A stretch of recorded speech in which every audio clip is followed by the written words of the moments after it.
कुछ लोग अंबेडकर की शैक्षणिक योग्यता और संस्कृत अध्ययन में उनके योगदान के बारे में नहीं जानते होंगे। जैसा कि हमने पहले चर्चा की, अंबेडकर के पास बॉम्बे विश्वविद्यालय से संस्कृत में डिग्री थी और उन्होंने कोलंबिया विश्वविद्यालय और बॉन विश्वविद्यालय में भाषा में आगे की पढ़ाई की। उन्होंने कई संस्कृत ग्रंथों का मराठी और अंग्रेजी में अनुवाद भी किया। Doctor B.R. अंबेडकर संस्कृत में कुशल थे और उन्हें हिंदू शास्त्रों का गहरा ज्ञान था। उन्होंने कम उम्र में संस्कृत सीखी और जीवन भर इसका अध्ययन करते रहे।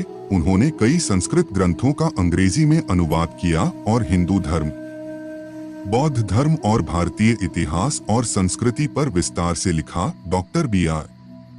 अंबेडकर ने पंडित शिवराम आपटे नामक एक शिक्षक से संस्कृत सीखी, जो संस्कृत के एक सम्मानित विद्वान और बंबई में वसंतराव पाटिल हाई स्कूल के प्रिंसिपल थे। अंबेडकर ने 1900 की शुरुआत में कई वर्षों तक आपटे के मार्गदर्शन में संस्कृत का अध्ययन किया। बाद में डॉक्टर B.R. अंबेडकर ने 1918 में बंबई विश्वविद्यालय से शास्त्री नामक संस्कृत व्याकरण और साहित्य में डिग्री प्राप्त की। इस दावे के समर्थन में सबूत हैं कि डॉक्टर B.R. अंबेडकर ने 1918 में बंबई विश्वविद्यालय से शास्त्री नामक संस्कृत में डिग्री प्राप्त की। यहाँ कुछ संदर्भ दिए गए हैं जो इसके लिए प्रमाण प्रदान करते हैं।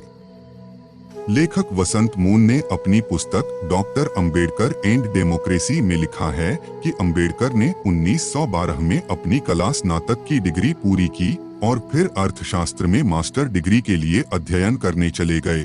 उन्होंने साथ ही साथ संस्कृत का अध्ययन किया और डिग्री प्राप्त की। 1918 में बॉम्बे विश्वविद्यालय से शास्त्री की।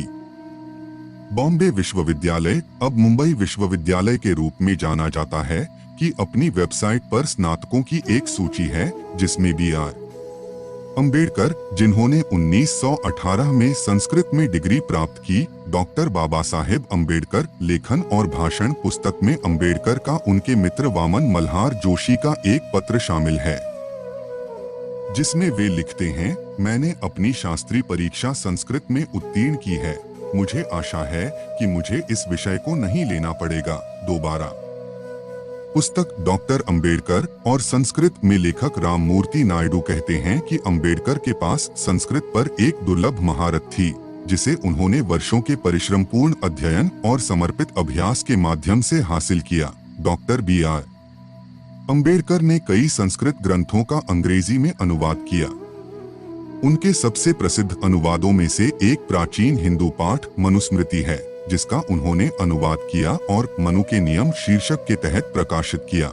यह अनुवाद अत्यधिक माना जाता है और व्यापक रूप से हिंदू कानून और परंपरा पर विद्वानों के कार्यों में उद्धृत किया गया है। उन्होंने ऋग्वेद का अंग्रेजी में अनुवाद भी किया। हालांकि यह अनुवाद उतना प्रसिद्ध नहीं है। यह अच्छी तरह से प्रलेखित है कि अंबेडकर एक उच्च शिक्षित और निपुण विद्वान थे, जिनकी संस्कृत और बौद्ध दर्शन में गहरी रुचि थी। उन्होंने विशेष रूप से बौद्ध धर्म के संबंध में संस्कृत ग्रंथों के अध्ययन और अनुवाद में भी महत्वपूर्ण योगदान दिया। अंबेडकर ने अंग्रेजी और संस्कृत दोनों भाषाओं में लिखी अपनी पुस्तक द बुद्ध एंड हिज धम्मा में संस्कृत भाषा की अपनी गहरी समझ और जटिल दार्शनिक अवधारणाओं की व्याख्या करने की अपनी क्षमता का प्रदर्शन किया।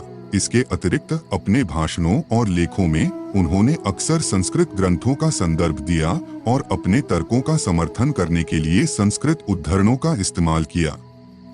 ऐसी कई पुस्तकें हैं जो संस्कृत पर अंबेडकर के अधिकार की चर्चा करती हैं। उनमें से कुछ हैं संघरक्षित द्वारा अंबेडकर और बौद्ध धर्म। यह पुस्तक अंबेडकर के संस्कृत के अध्ययन और भारतीय सामाजिक और राजनीतिक इतिहास के संदर्भ में बौद्ध ग्रंथों की उनकी व्याख्या पर चर्चा करती है। श्रीनिवास तिलक द्वारा डॉक्टर अंबेडकर और संस्कृत। अपनी पुस्तक डॉक्टर अंबेडकर और संस्कृत में श्रीनिवास तिलक का तर्क है कि संस्कृत पर अंबेडकर के आदेश की आलोचनाएं गुमराह करने वाली हैं और उनके विचारों की गलतफहमी पर आधारित हैं। तिलक अपने तर्क के समर्थन में कई साक्ष्य प्रस्तुत करते हैं।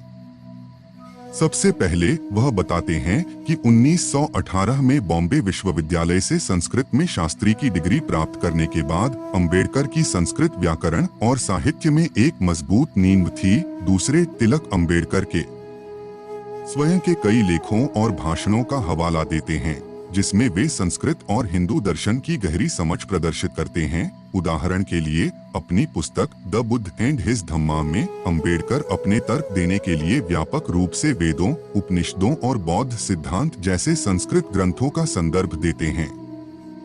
तिलक यह भी कहते हैं कि अंबेडकर की हिंदू धर्म की आलोचना इसकी संस्कृत आधारित परंपरा की अस्वीकृति पर आधारित नहीं थी, बल्कि जाति व्यवस्था और अन्य सामाजिक असमानताओं की अस्वीकृति पर आधारित थी, जो हिंदू ग्रंथों की कुछ व्याख्याओं द्वारा उचित थी। A.C.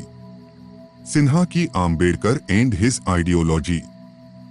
यह पुस्तक अंबेडकर के सामाजिक और राजनीतिक विचारों और संस्कृत के उनके अध्ययन, विशेष रूप से जाति व्यवस्था की उनकी आलोचना और सामाजिक और राजनीतिक समानता के लिए उनकी वकालत के बीच संबंधों की पड़ताल करती है।